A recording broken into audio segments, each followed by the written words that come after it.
So good morning guys. आज हम Excel का सबसे इम्पोर्टेंट टॉपिक देखने वाले हैं जिसका नाम है मैक्रोज।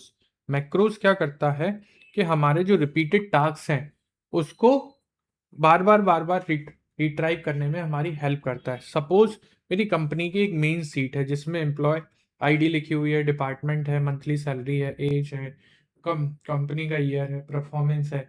अब कंपनी के जो मेन डायरेक्टर हैं उन्होंने कहा कि यार ये बेसिक डिजाइनिंग मेरे को अच्छी नहीं लग रही है ना, इसमें थोड़ी सी और फॉर्मेटिंग करो। उन्होंने कहा ठीक है सर, कैसी फॉर्मेटिंग करनी है? उन्होंने कहा देखो, जो ऊपर की जो टॉप आईडी है, टॉप रो है, उसको तुम थोड़ा सा बड़ा कर दो, उसकी साइज बड़ी कर दो, और इसमें ये वाला कलर दे दो। ठीक है। और क्या करोगे तुम? इसमें इसको थोड़ा सी सब में अंडरलाइनिंग कर दो। ठीक है। ठीक है, इतना काम कर दो और वापस उसको फिट कर दो। ठीक है। उसने कहा ठीक है सर, मैंने कर दिया इसको फिट। अब ये बोला कि ये वाली, अब ये फॉर्मेटिंग ठीक लग रही है ना, ये मेरे को ये सारे उस पे कर दो, जितनी भी सीट है। अब अभी तो मैंने 3 सीटें ली हैं, ऐसी 12 सीटें उसके पास हैं, है ना। तो ये 12 सीटों के लिए क्या वो बार बार सब पे काम करते रहेगा क्या? नहीं। तो फिर क्या किया जाए सर? तो उसके लिए हम यूज करते हैं मैक्रोज का। ठीक है। मैक्रोज क्या करता है, जो हमारा एक टास्क है उसको सेव कर लेता है और रिपीटेड ऑपरेशन को परफॉर्म कराने में हमारी हेल्प करता है। ठीक है। कैसे? देखते हैं, है ना। वापस आ जाता हूं मैं नॉर्मल लेआउट पे, जो मेरा नॉर्मल था। अब मेरी ये नॉर्मल सीट हो गई, कंट्रोल जेड से मैं गया व्यू में। अब जो सर ने बताया था, है ना, उसके बेसिस पे सबसे पहले तो देखो माइक्रोज का ऑप्शन कहाँ है, व्यू में, और सबसे कॉर्नर पे है मेरे को रिपीट करने के लिए। अब जैसे ही मैं इस पर क्लिक करता हूँ तो ये मेरे को 3 ऑप्शन देता है। व्यू मैक्रोज मतलब जो मेरे स्टोर है, जितनी भी मैंने मैक्रोज बनाई हुई हैं उनको कैसे स्टोर है वो वहां पे, किस नेम से। दूसरा मेरा रिकॉर्ड मैक्रोज। तो व्यू मैक्रोज में मैं देख रहा हूं तो मेरा अभी कोई भी मैक्रोज नहीं बना हुआ है। दूसरा फिर मैं यहाँ पे आया रिकॉर्ड मैक्रोज, है ना। तो मैंने इसका नाम दे दिया रिकॉर्ड मैक्रोज का। मैंने कहा क्या नाम दे दिया, सपोज मैंने कहा नाम इसका दे दिया फॉर्मेटिंग। ठीक है। अब उसके लिए शॉर्ट की, है ना, कि आपको वो टास्क को रिपीट करने के लिए वहां पे मैक्रोज में जाना पड़ेगा, या फिर आप उस शॉर्ट की से भी आपका वर्क करने लग जाए। तो मैंने शॉर्ट की बनाई। कोशिश करना जब भी आप मैक्रोज बनाओ, कंट्रोल ए से लेके कंट्रोल जेड तक की शॉर्ट कीज को नहीं बनाना। क्यों नहीं बनाना सर? क्योंकि ऑलरेडी इसमें कंट्रोल ए से लेके कंट्रोल जेड तक की कीज सारी बनी हुई है। तो अगर आपने उसकी शॉर्ट कमांड की कीज बना दी तो क्या होगा कि वो फिर वो वाली नहीं वर्क करेगी। जैसे सपोज मैंने यहाँ पे कंट्रोल ए की बनाई, ठीक है, मैंने क्या बनाई, कंट्रोल ए की। तो दिक्कत क्या आएगी कि वो क्या करेगा कि फिर सिलेक्ट ऑल के लिए अगर आप चाहोगे और अपने डेटा को सिलेक्ट करने के लिए रखोगे, तो वो फिर आपका डेटा को सिलेक्ट नहीं करेगा, वो क्या कर लेगा, मैक्रोज को रन कर लेगा। तो इसकी जगह मैं किसको यूज करता हूँ, शिफ्ट के साथ में। अब मैंने फॉर्मेटिंग नाम का मैक्रोज बनाया, तो मैं किस नाम से इसको बना लेता हूँ, कंट्रोल शिफ्ट एफ। जैसे ही आप शिफ्ट को प्रेस करोगे वो ऑटोमेटिकली डिटेक्ट कर लेगा आपके एफ शिफ्ट को, और आपको सिर्फ शिफ्ट एफ ही प्रेस करना है तो वो आपको सेव कर लेगा। ठीक है। फिर डिस्क्रिप्शन आपको लिखना है तो लिखें, नहीं लिखना है कोई बात नहीं, लेकिन मैं ये कहता हूं कि लिखना चाहिए। ठीक है। फॉर्मेटिंग, जिससे आपको समझ में आ जाए कि ये मैक्रोज किस लिए बना हुआ है। Formatting for the heading text, ये मैंने लिख दिया। ओके। अब देखो, जैसे ही मैंने ओके किया, एक रिकॉर्डिंग चालू हो गई। ठीक है। मेरे इस पे कैसे पता चल रहा है सर रिकॉर्डिंग चालू हो गई? ये देखो, यहाँ पे कुछ भी चेंजेस नहीं हुआ, सिर्फ यहाँ पे एक रिकॉर्डिंग का सिंबल बता दिया, स्टॉप का सिंबल जिसको बोलते हैं। जैसे मैं फोन में कैमरे में अपनी रिकॉर्डिंग चालू कर देता हूँ तो 2 सिंबल आते हैं। कौन कौन से? एक ये स्टॉप वाला और एक पुश वाला। तो उसमें पुश का नहीं है, इसमें कंटिन्यू रिकॉर्ड हो रहा है। अब वो रिकॉर्डिंग ऐसी नहीं हो रही कि वो आपके टाइम के अकॉर्डिंग चल रही, ये रिकॉर्डिंग वो वाली नहीं हो रही। ये क्या रिकॉर्ड कर रहा है, आपके स्टेप को, जो जो आप स्टेप्स काउंट मतलब रखोगे या चलाओगे, वो उन चीजों को रिकॉर्ड कर लेगा। ठीक है। अब कैसे करेगा, है ना। तो देखो, मैंने सबसे पहले मैं इसमें गया, मेरी इस पूरे डेटा को सिलेक्ट किया, होम टैब में आया। होम टैब में मैंने सबसे पहले इसका साइज बढ़ाया, है ना। सपोज मैंने इसका साइज कर दिया 18। उसके बाद में मैंने इसमें क्या करना था, मेरे को ऑरेंज कलर देना था। ठीक है। और अब मेरे को अंडरलाइन भी करनी थी, और साथ साथ मेरे को इसको फिट करना था। तो फिट करने के लिए मैंने शॉर्ट कमांड चला दी अल्टर HOI। ठीक है, इतने सा मेरे को काम करना था और मैं आ गया, इसको कर दिया मैंने स्टॉप। यहाँ तो या तो चाहो यहाँ से कर दो या यहाँ से भी जाओगे तो यहाँ से भी कर दोगे स्टॉप रिकॉर्डिंग। ठीक है, इन दोनों ऑप्शन से आप इसकी रिकॉर्डिंग को स्टॉप कर सकते हो। ठीक है, कर दो स्टॉप, स्टॉप हो गई रिकॉर्डिंग। अब सर मेरे को यहाँ पे करना है तो मैं क्या करूंगा, सिर्फ यहाँ पे सीट पे आऊंगा और मैंने शॉर्ट कमांड क्या बनाई थी, कंट्रोल शिफ्ट एफ। जैसे ही मैंने प्रेस किया, कंट्रोल शिफ्ट एफ जैसे ही मैंने प्रेस किया मेरी सीट पे हो गया। वापस आया मैं फैब वाले पे। वन मोर टाइम कैसे किया, कंट्रोल शिफ्ट,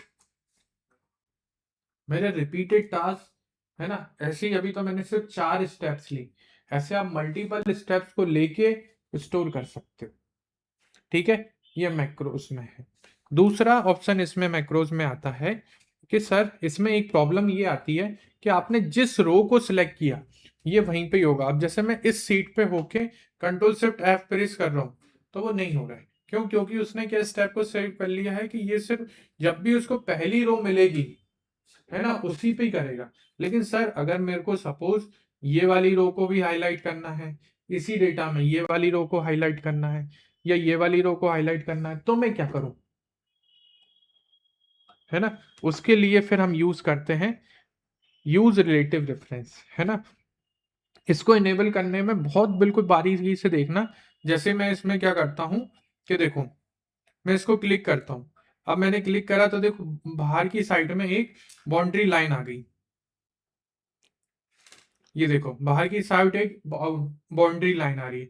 वापस मैंने डिसलेक्ट किया, अब देखो इसमें आउटर में एक रेक्टेंगुलर बॉक्स अब नहीं है ना। और जैसे ही मैं अब सिलेक्ट कर रहा हूं देखो अब एक बाहर की साइड में रेक्टेंगुलर बॉक्स आ रहा है।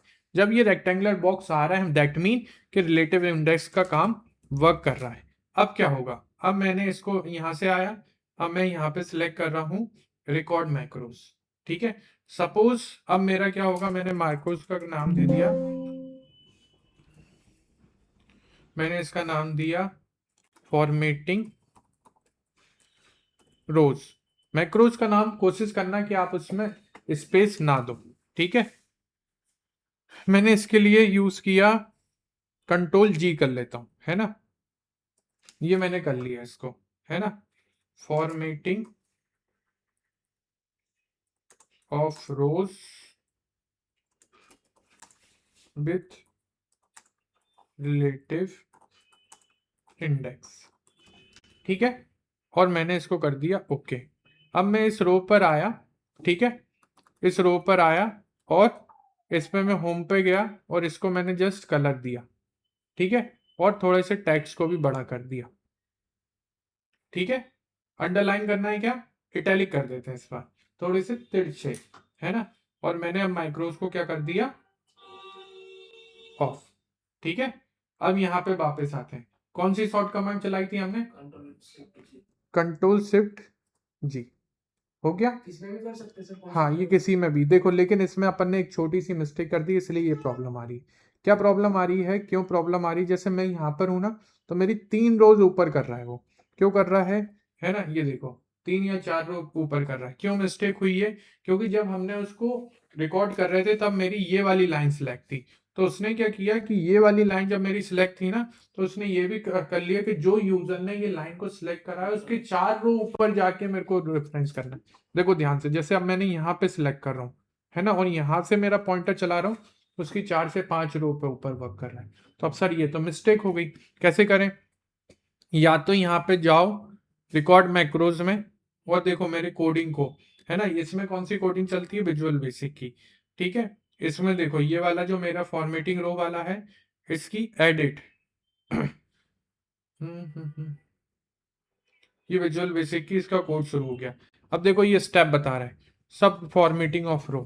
ठीक है, इसको मैं अगर मूव करता हूं तो देखो ये रोज मेरी सिलेक्ट हुई, ये मेरी पहले ये रोज थी, है ना। इस रो से वो क्या कह रहा है कि 12 रो ऊपर आओ। ठीक है, 12 रो ऊपर आओ और फिर उसको कलर दो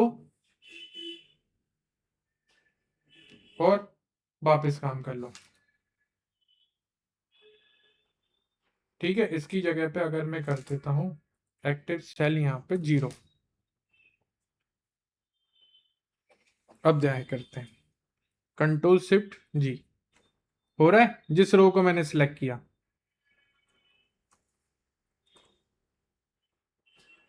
समझ में आया है ना? अगर आप पहले से ही अपनी रो को सिलेक्ट कर लेते तो ये वहीं पे ही काम करता। मैंने क्या मिस्टेक कर दी थी कि मेरी रो कोई दूसरी थी और मैंने उस पर कमेंट कुछ हाईलाइट किसी और पे किया था, तो मिस्टेक से भी हमको कुछ सीखने को मिला।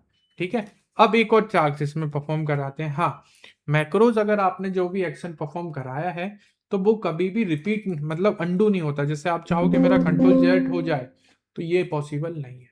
ठीक है, एक मैक्रोज की और प्रैक्टिस करते हैं। सपोज मैंने यहाँ पे डिपार्टमेंट में मेरे यहाँ पे आया हूँ और मेरे को मैं चाहता हूँ कि मेरी ये 3 सेल ऐसी ऐड हो जाए और मैं यहाँ पे क्या रखूँ, यहाँ पे मैं रख दूँ नेम, यहाँ पे मैं रख दूँ एड्रेस और यहाँ पे मैं रख दूँ कॉन्टैक्ट नंबर। ठीक है, इतनी काम मैं हर एक सेल में अलग अलग डिपार्टमेंट वाइज और व्यक्ति का ऐड करना चाहता हूँ। ठीक है, तो या तो एक ये अप्रोच है कि 3 रोज को कॉपी करो और हर रोज के नीचे लगाओ, तो या तो उससे अच्छा है कि मैं क्या कर लूँ, इसके लिए मैक्रोज को रिकॉर्ड कर लूँ। तो कैसे करेंगे, देखो वापस आ जाते हैं कंट्रोल जेड से नॉर्मल मोड पे। ठीक है, मैंने यहाँ पे मेरा पॉइंटर रखा मैक्रोज में। इसके लिए मेरे को हर रो के लिए चाहिए तो मैं किसको ऐड करके रखूंगा, रिलेटिव इंडेक्स को। रिकॉर्ड मैक्रोज, मैक्रोज के लिए मैंने नाम क्या दे दिया, ऐड रोज। ठीक है, कंट्रोल शिफ्ट ए। ठीक है, adding rows and some content है ना, और ओके कर दिया। ये यहां तक हो गया। अब मैं यहाँ पे क्या, रिकॉर्डिंग हो गई शुरू, यहाँ पे आया। ठीक है, कितनी सेल ऐड करी, 3, 1 2 3, नेम एड्रेस कॉन्टैक्ट। ठीक है, हो गया। सेव स्टॉप कर दूं, स्टॉप, है ना। अब वापस रन करके देखते हैं। यहाँ पे आए, मार्केटिंग सेल्स वाले डिपार्टमेंट में देना है, कंट्रोल शिफ्ट। ठीक है, एचआर मार्केटिंग में फिर